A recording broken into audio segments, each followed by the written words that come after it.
Q9 న్యూస్కు స్వాగతం. ఆర్మూర్ పట్టణ మున్సిపల్ చైర్పర్సన్గా పండిత్ వినీతపై కౌన్సిలర్ల అవిశ్వాస తీర్మానం చేసిన విషయం తెలిసిందే. ఇట్టి విషయంలో ఆర్మూర్ అభివృద్ధి కుంటుపడకుండా వైస్ చైర్మన్ షేక్ మున్నుకు ఇన్ఛార్జ్ చైర్పర్సన్గా ప్రకటించాలని మైనార్టీ నాయకులు షేక్ మున్నుకు మద్దతుగా నిరసన వ్యక్తం చేయడం జరిగింది. తప్పుడు రిపోర్టులు సృష్టిస్తున్న కలెక్టర్ మరియు ఆర్డీఓలను వెంటనే విధుల నుండి సస్పెండ్ చేసి తమకు న్యాయం చేయాలని షేక్ మున్ను తెలియజేయడం జరిగింది.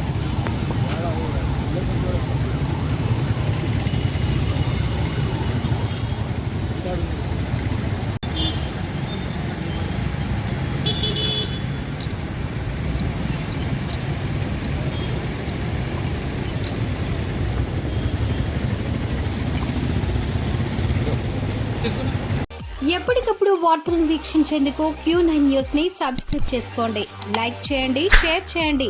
విలువైన సమాచారాన్ని ముందుగా మీరే తెలుసుకునేందుకు బెల్ బటన్ ని క్లిక్ చేయండి.